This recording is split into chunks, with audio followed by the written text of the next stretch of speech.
Ako po si Dr. Edwin Poblacion Sulit, isang doctor, surgeon by profession. Ako ay naniniwala na mayroong yugto ang buhay ng bawat tao. At sa bawat yugto na ito ay mayroon tayo mga aral na natutunan. At para sa akin, mayroong tatlong malaking yugto sa aking buhay. Yung una, yung panilbihan ko sa gobyerno. Pangalawa, noong naging involved ako sa isang pharmaceutical company.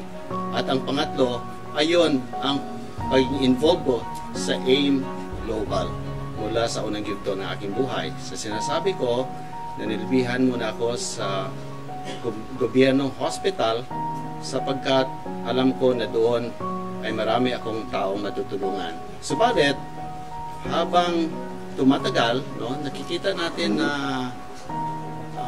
ang pangangailangan ng tao umiba. Okay? Una, sa ating pangangatawan, habang nagkakaedad tayo, ay maaaring mga ginagawa natin na pagpupuyat, hirap sa ating trabaho, ay hindi na natin kinakaya.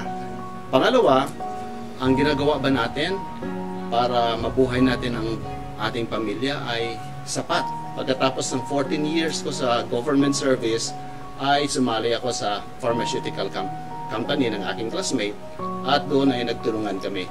Ang ganda ng offer sa akin. Malaking sahod, no? Sapat sa pangailangan ng aking pamilya, may mga travel, tubalit isang araw, hindi namin hinihingi. Hindi na pala kakayanin ng aking katawan.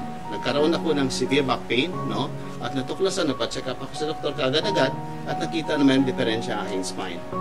Kung patuloy ang aking trabaho na very stressful, malaki kita pero very stressful siya, kung patuloy yung ganun, maaaring lalala ang aking sakit at maaaring hindi na ako makapagtrabaho at hindi na makapahanap buhay. So, naisip ko, sabi ko, kailangan nag-iba ako ng pamamaraan ng kitaan. Dito ko nalaman ngayon ang pagiging involved ko sa AIM Global. Hindi ibig sabihin na iniwanan ko ng aking profesyon.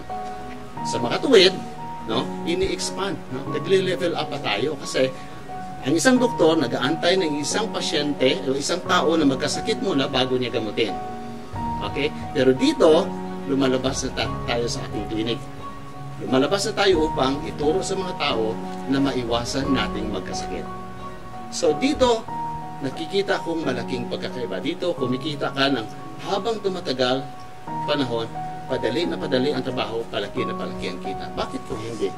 Kaya nagiging practical lang ako. O binuksan ko ang aking isip, nag-humble down na ako, nag-attend ng mga trainings, okay? At ginawa yung tinuturo sa akin ang aking upline. Follow the upline, okay? Kailangan mo lang i-share sa iba, no?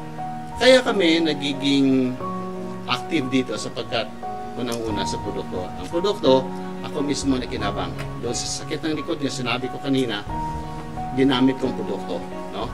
At dahil doon, sana operahan ako pero hindi na ako na-opera. Sapagkat may magandang produkto, nakita ko na may magandang negosyo. Kaya dito na kami ngayon, ginawa namin isang family business. At dahil sa pinagtulong-tulungan namin ito, no? Sa loob ng isang taon, naging millionaire circle ang aking anak. Sapagkat siya ang ginawa namin pinaka-upline. No? At saka naging rising star siya. Malapit na lang siya ngayon. Tuloy-tuloy namin ginagawang negosyo at konti na lang ang kulang maging global ambassador. Salamat AIM Global. Salamat din ako sa AIM Dragon, sa samahang ito na nagtataguyod sa atin, nagtuturo sa atin kung paano gawin ang negosyo.